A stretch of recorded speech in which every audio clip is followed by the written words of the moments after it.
Greek ದೇಶದ ತತ್ವಜ್ಞಾನಿ Socrates ಉತ್ತರ ವಿಕ್ಷಿಪ್ತ ಸ್ವಭಾವದ ವ್ಯಕ್ತಿ. ಅವನ ರೀತಿ ನೀತಿ ಬಹಳಷ್ಟು ಜನರಿಗೆ ಅರ್ಥವೇ ಆಗ್ತಿರ್ಲಿಲ್ಲ. ಅವನ ಶಿಷ್ಯರಾಗಬೇಕು ಅಂತ ಬಂದವರು ಅನೇಕ ಜನ, ಅದರಲ್ಲಿ ಬಹಳಷ್ಟು ಜನ ಬಂದ್ರೆ ಅವ್ರ ಹತ್ತಿರ ಬರ್ಕೊಡ್ತಿರ್ಲಿಲ್ಲ, ಏನೋ ಮಾಡಿ ಓಡಿಸ್ಬಿಡ್ತಿದ್ದ. ಅವನ ವಿಚಿತ್ರ ಪರೀಕ್ಷೆ ಇತ್ತು. ಅವನ ಬಳಿಗೆ ಯಾರಾದ್ರೂ ಶಿಷ್ಯತ್ವ ಕೇಳ್ಕೊಂಡು ಬಂದ್ರೆ ಸಾಕ್ರಟೀಸ್ ಅವರಿಗೆ ತನ್ನ ಮನೆ ಮುಂದಿನ ಬಾವಿ ಇದೆಯಲ್ಲ, ನೀರು ನೋಡ್ಕೊಂಬನ್ನಿ ಅಂತ ಹೇಳ್ತಿದ್ದ. ಆ ನೀರು ನೋಡ್ಕೊಂಬನ್ನಿ ಅನ್ನೋ ನಂತರ ಕೆಲವ್ರನ್ನ ಆರಿಸ್ಕೊಂಡು ಬಹಳಷ್ಟು ಜನ ತಿರಸ್ಕಾರ ಮಾಡ್ತಿದ್ದ. ಒಂದ್ಸಲ ಅವನ ಸ್ನೇಹಿತ ರಹಸ್ಯ ಕೇಳಿದ, ಇದೇನಿದು ಬಂದವರಿಗೆಲ್ಲ ನೀರು ನೋಡೋಕೆ ಹೇಳ್ತಿಯಲ್ಲ ಏನು?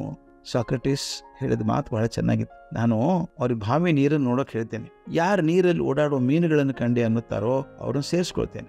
ಯಾರು ನನ್ನ ಮುಖ ಕಾಣಿಸ್ತು, ನನ್ನ ಪ್ರತಿಬಿಂಬ ಕಾಣಿಸ್ತು ಅಂತಾರೋ ಅವ್ರು ಓಡಿಸ್ಬಿಡ್ತಾರೆ. ಅವರು ತನ್ನನ್ನು ಬಿಟ್ಟರೆ ಜಗತ್ತಲ್ಲಿ ಯಾವುದೂ ಕಾಣೋದಿಲ್ಲ. ಅವರು ಅಹಂಕಾರಿಗಳು, ಅವ್ರ ಹತ್ರ ನನಗೆ ಯಾವ ಕೆಲಸನೂ ಇಲ್ಲ ಅಂದ. ಮತ್ತೊಂದ್ಸಲ ಸ್ನೇಹಿತ ಒಬ್ಬ ಬಂದ, ಆತರ ಓಡಿ ಬಂದ. ಆ ಮುಖದಲ್ಲಿ ಕುಣಿತಾ ಇತ್ತು ಕಾತುರತೆ. ಸಾಕ್ರಟೀಸ್ ಗಮನಿಸಿದ. ಸ್ನೇಹಿತ ಎದುರಿಸಿ ಬಿಡ್ತಾನೆ ಹೇಳಿದ, ಸಾಕ್ರಟೀಸ್, ನಿನ್ನೊಂದು ಅತ್ಯಂತ ಕುತೂಹಲಕಾರ ವಿಷಯ ಹೇಳಕ್ ಬಂದಿದ್ದೇನೆ. ಸಾಕ್ರಟೀಸ್ ಹೇಳಿದ, ಶಾಂತಿ ಶಾಂತಿ ಶಾಂತಿ ಅಂತ ಅವಸರ ಏನು ಬೇಡಪ್ಪ, ನನ್ನ 3 ಪ್ರಶ್ನೆಗೆ ಉತ್ತರ ಹೇಳಿ ಆ ನಂತರ ವಿಷಯ ತಿಳಿಸು ಅಂದ. 3 ಪ್ರಶ್ನೆಗಳ? ಯಾವ ಪ್ರಶ್ನೆ ಅಂತ ಕೇಳಿದ ಸ್ನೇಹಿತ. ಹೌದು, 3 ಪ್ರಶ್ನೆಗಳು. ಮೊದಲನೇ ಪ್ರಶ್ನೆ, ನೀನು ಹೇಳಬೇಕು ಅಂತ ಬಂದಿದೆಯಲ್ಲ, ಆ ವಿಷಯ ಸತ್ಯನಾ? ಅದು ಖಚಿತವಾಗಿ ಸತ್ಯ ಅಂತ ನಿನ್ನ ಮನವರಿಕೆ ಆಗಿದೆಯೋ ಅಂತ ಕೇಳಿದ ಸಾಕ್ರಟೀಸ್. ಇದು ನನಗಷ್ಟು ಸ್ಪಷ್ಟ ಗೊತ್ತಿಲ್ಲ, ಯಾರೊಬ್ರು ಹೇಳಿದ್ರು, ಅದನ್ನು ಕೇಳಿ ಬಂದದ್ದು ನಾನು. ಅದು ಪೂರ್ತಿ ಸತ್ಯವಾದದ್ದು ಅನ್ನೋ ಬಗ್ಗೆ ನನಗೆ ಗೊತ್ತಿಲ್ಲ ಅಂತ ಗೊಣಗಿದ ಸ್ನೇಹಿತ. ಸರಿ, ನೀನು ಹೇಳ್ಬೇಕಂದಿರುವಂತ ವಿಷಯ ಸತ್ಯವೋ ಸುಳ್ಳೋ ನಿನಗೆ ಗೊತ್ತಿಲ್ಲ, ಹೋಗ್ಲಿಬಿಡು. ನನ್ನ 2ನೇ ಪ್ರಶ್ನೆ ಕೇಳು. ನೀನು ಹೇಳ್ಬೇಕಂತ ಬಂದಿದ್ಯಲ್ಲ ವಿಷಯ, ಅದನ್ನ ಹೇಳಲೇಬೇಕೆ? ಹೇಳದೆ ಹೋದ್ರೆ ಏನಾದ್ರೂ ತೊಂದರೆ ಆಗ್ತದೋ ನಿನಗೆ ಅಂತ ಒಬ್ಬೇರಿಸಿದ ಸಾಕ್ರಟೀಸ್. ಹಾಗೇನೂ ಇಲ್ಲ, ಹೇಳದಿದ್ರೆ ತೊಂದರೆ ಏನೂ ಇಲ್ಲ, ಆದ್ರೂ ನಿನಗೆ ಇಷ್ಟ ಆದಿತ್ತು ಅಂತ ಹೇಳೋಕ್ ಬಂದೆ. ಅಂದ್ರೆ ನೀನು ಹೇಳೋ ವಿಷಯದ ಬಗ್ಗೆ, ಅದು ಸತ್ಯತೆ ಬಗ್ಗೆ ನಿನಗೆ ಖಾತ್ರಿ ಇಲ್ಲ, ಮತ್ತೆ ನಾನು ಕೇಳದಿದ್ರೆ ಯಾವ ನಷ್ಟವೂ ಇಲ್ಲ, ಹೋಗ್ಲಿಬಿಡು. ನನ್ನ 3ನೇ ಪ್ರಶ್ನೆ ಒಂದಿದೆ. ಈ ವಿಷಯ ಹೇಳೋದಕ್ಕೆ ನೀನೇ ಸರಿಯಾದ ವ್ಯಕ್ತಿನ?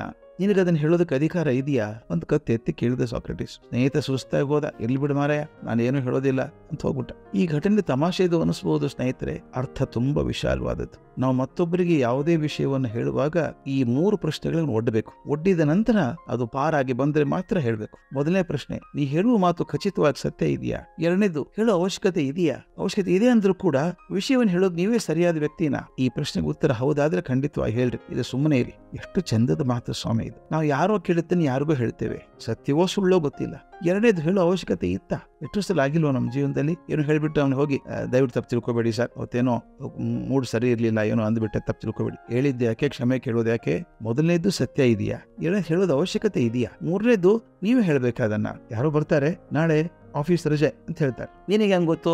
ಯಾರೋ ಹೇಳಿದ್ರು. ದಯವಿಟ್ಟು ನೋಡಿ, ಆಫೀಸಲ್ಲಿ ಮೇಲಧಿಕಾರಿಗಳು ಹೇಳಿದ್ರೆ ಮಾತ್ರ ಸತ್ಯ, ಇನ್ಯಾರು ಹೇಳಿದ್ರೆ ಉಡಾಫೆ ಮಾತದು. ಅದರಿಂದ ಆ ಮಾತನ್ನು ಹೇಳೋಕೆ ನೀವೇ ಸರಿಯಾದ ವ್ಯಕ್ತಿನ ಅಂತ ಚೆಕ್ ಮಾಡ್ಕೊಳ್ಳಿ. ಈ 3 ಪ್ರಶ್ನೆಗಳಿಗೆ ನಮ್ಮ ಮಾತುಗಳನ್ನು ಒಡ್ಡಿ ಅದರಿಂದ ಬಾರಾಗಿ ಬಂದಂತಹ ಮಾತನ್ನು ಮಾತ್ರ ಆಡೋದಾದ್ರೆ ಅದು ತುಂಬಾ ತೂಕದ ಮಾತಾಗುತ್ತೆ. ಅದಕ್ಕೆ ನಾವು ಸಾಮಾನ್ಯವಾಗಿ ಜೀವನದಲ್ಲಿ ಅನೇಕ ಬಾರಿ ಅನಾವಶ್ಯಕವಾಗಿ ಮಾತಾಡಿ ತೊಂದರೆಗೆ ಸಿಕ್ಕಾಕೊಳ್ತೇವೆ. ಅದಕ್ಕೆ ನಾನು ಯಾವಾಗಲೂ ಹೇಳೋದು, ನೀವು 10 ಮಾತು ಹೇಳುವಾಗ 4 ಮಾತು ಹೇಳಿ, ಗಟ್ಟಿ ಇರ್ತದೆ ಮಾತು. 4 ಹೇಳಬೇಕಾದಾಗ 10 ಹೇಳಿದಾಗ ಒಂದು 6 ಹಗರಾದ ಮಾತು ಬರ್ತದೆ. ಹಗರಾದ ಮಾತುಗಳು ನಿಮ್ಮನ್ನು ಯಾವಾಗಲೂ ಪ್ರಶ್ನೆ ಸಿಕ್ಕಾಕಿಸ್ತವೆ. ನಾವು ಮಾತಾಡುವಂತಹ ಮಾತಲ್ಲಿ ತೂಕ ಇರಬೇಕಾದ್ರೆ ಈ ಸಾಕ್ರಟೀಸ್ 3 ಪ್ರಶ್ನೆಗಳು ತುಂಬಾ ಸಹಾಯ ಮಾಡ್ತವೆ.